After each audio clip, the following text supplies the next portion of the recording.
En cualquier momento vamos a sufrir por una tormenta, por un huracán, fuertes lluvias e inundaciones y por ende deslizamiento de tierra. No solo, ¿no es cierto? Esperemos que sean los organismos de respuesta o los organismos de emergencia que atiendan o nos socorran. Hay que construir capacidades, hay que construir lo que se llama capacidades resilientes. Creo que más de una vez en estos espacios y con muchos de los que están acá se ha trabajado la Fundación y también el tema de la resiliencia, ¿sí? Y la resiliencia no es otra cosa, y solo recalco, que es la capacidad que tiene uno, ¿sí?, para levantarse frente a una adversidad. Esas fortalezas, ¿sí?, esas cosas que hemos ido construyendo para que en el momento que nos pase, ¿sí?, un desastre, en el momento que pasemos una adversidad, nosotros tengamos la suficiente fuerza de levantarnos.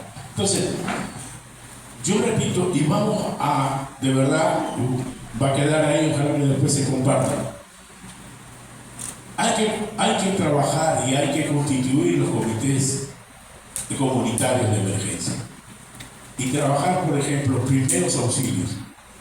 Yo recuerdo mucho a don Carlos Forter, en paz descanse, que él siempre, su mayor preocupación e insistencia en todos los foros, en todo lo que trabajábamos con nosotros en Fundoger, era que todos los santiagueños deberían saber primeros auxilios. Hay que trabajar primeros auxilios, porque no es verdad, cuando tengamos un desastre como el sismo que va a haber, nos va a auxiliar los organismos de emergencia, va a tener la capacidad de llegar a cada comunidad, a cada barrio. Y hay que también dedicarle un tiempo a eso. O sea, voy a hablar por lo menos de 5 brigadas que hay que constituir en este comité de emergencia. La brigada de primeros auxilios, que ya mencioné, la importancia de que todos sepamos primeros auxilios, porque nos va a tocar atender eso y no vamos a tener la atención oportuna de los organismos de socorro. Hay un tema que se llama la evaluación de daños y análisis de necesidades, EDA, ¿sí? Hay que capacitar, sobre todo a jóvenes, en manejar esta herramienta. ¿Por qué le digo? Yo trabajo en ayuda humanitaria. Santiago Solidario es una institución que nació para brindar ayuda humanitaria a raíz de la tormenta Ola. Y ¿saben qué pasa? Cuando llega un desastre grande, nos llenamos casi de 2 o 3 espacios como estos de ropa, zapatos, carteras, ¿sí?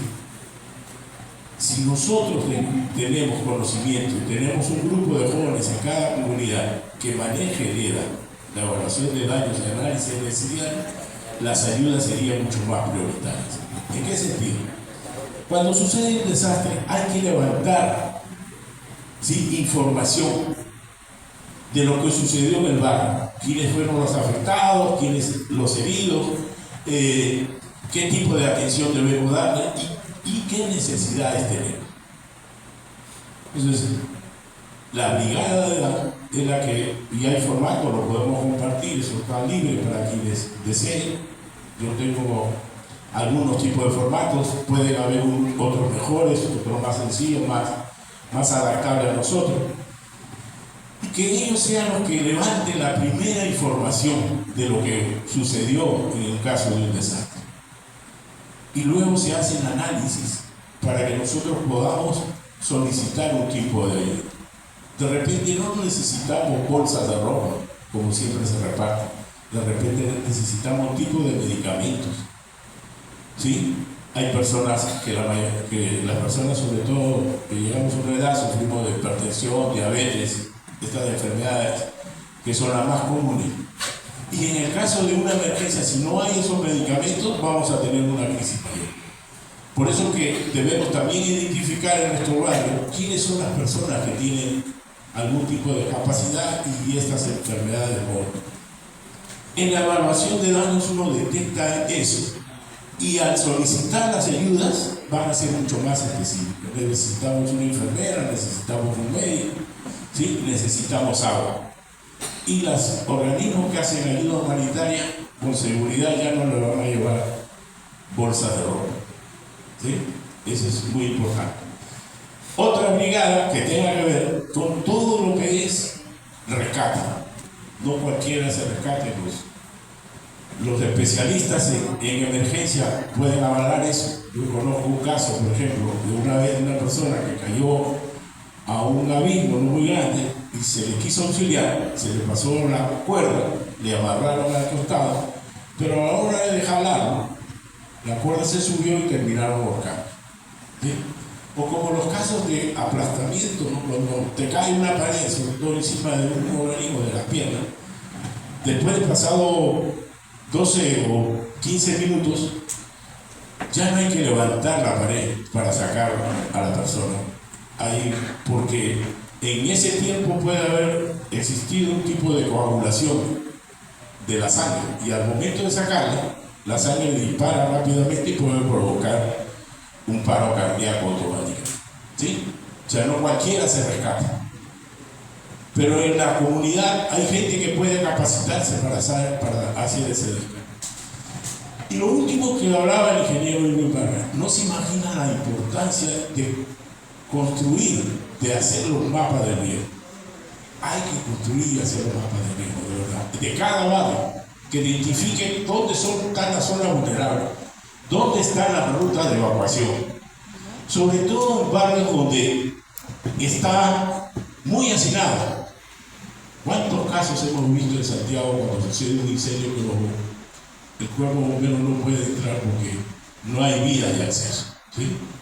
Pero si nosotros construimos este mapa de riesgo, podemos crear rutas o alternativas para este tipo de casos. Y de verdad, los mapas de riesgo son una ayuda muy grande para esto que yo decía, que es la prevención. Trabajemos prevención y creo que hay suficientes capacidades, hay personas, hay gente preparada que puede ayudarnos a realizar este tipo de ayuda de prevención. La última parte que me queda es, sí, en el estudio nosotros identificamos, en el censo que hicimos en el 2022, cerca de 8 barrios, 8 comunidades de Santiago Oeste, que tienen una alta vulnerabilidad y que las viviendas están prácticamente, la única solución es reubicarlas. ¿Sí? Y creo que la reubicación en las viviendas que viven en los ríos y cañadas de Santiago Oeste tienen alguna solución, si es que hay una voluntad política, pero no solo dejar a la voluntad política, sino también nosotros debemos hacer propuestas y ser parte de esa solución, como la que hizo toda la zona, las 21 comunidades del río Burao. Todavía no está culminada la obra,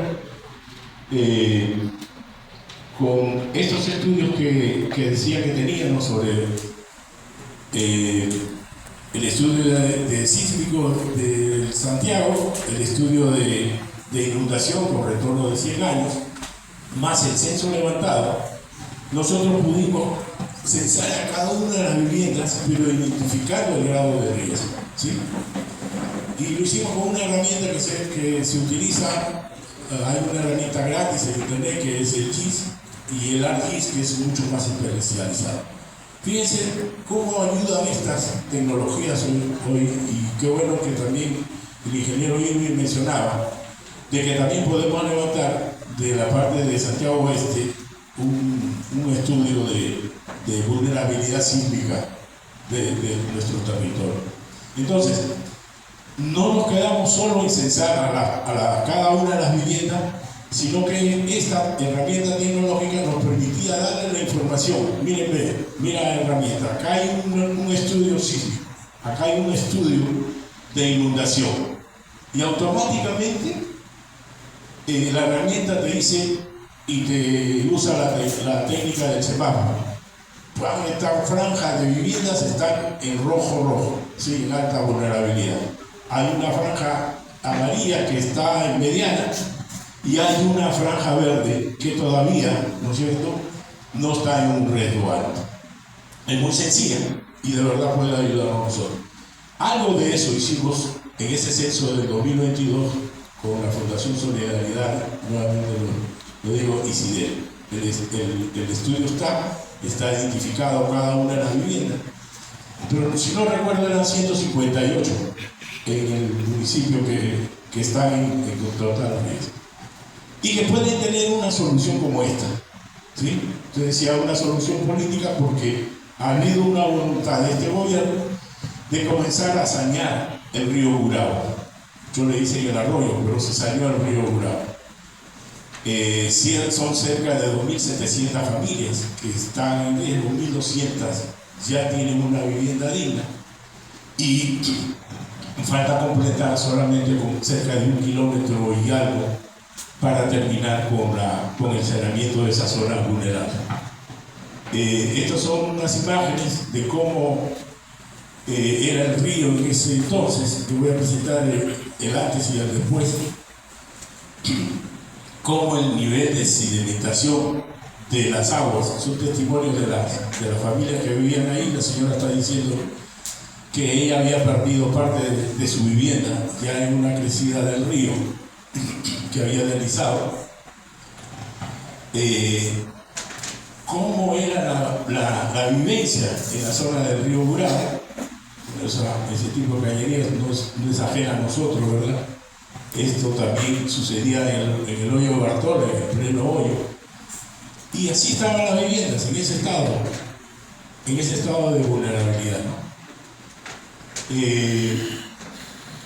Lo que hicimos es convocar a cada presidente de cada comunidad y conformamos un comité gestor, que es el que lleva, si quieren, el aporte social y la identificación o validación de las familias que viven ahí para hacer una reubicación ordenada como lo que se ha hecho, ¿no?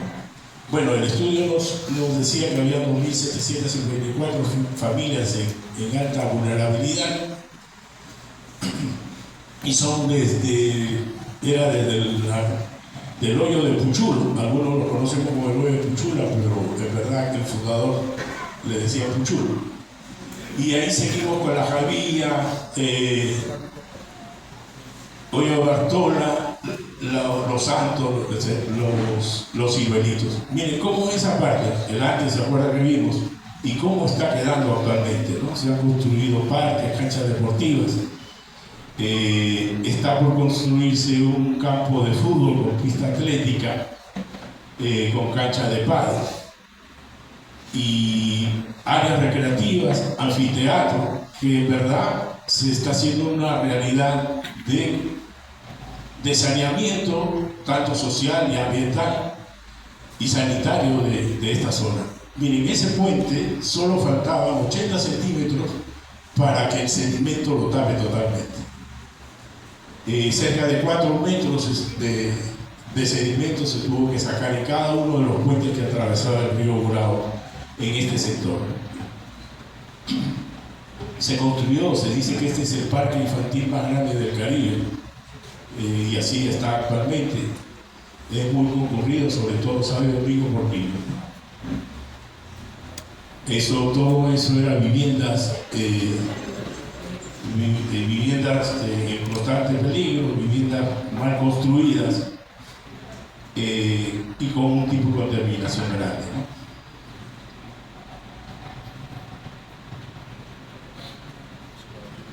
Entonces se construyeron una zona para el traslado o para la parte ciclística. Ese es donde se va a construir el estadio.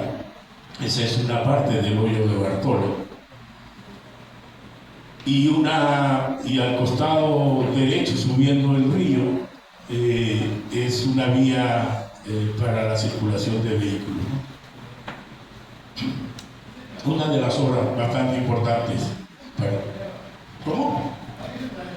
Sí, es el Parque Central. La idea es que se une el Parque Central. Hay una buena noticia que ayuda mucho a la circulación para Santiago. Ya se está haciendo el diseño de lo que sería el puente de la Tuey. Pronto nos dicen que se va a visitar, ojalá eso se dé, porque ayudaría mucho a la circulación de Santiago, que hoy día pasaría por el río Burao y cerca del Parque Central, uniría y saldría por la Jacobo Magluta, ¿no? Pero eso sería un mayor Alarmiquillo. Bien. Perdón, la J. Armando Bermúdez. Bien. Hasta aquí mi presentación. Yo sé que van a haber muchas preguntas y muchas intervenciones. Y nuevamente gracias por el espacio.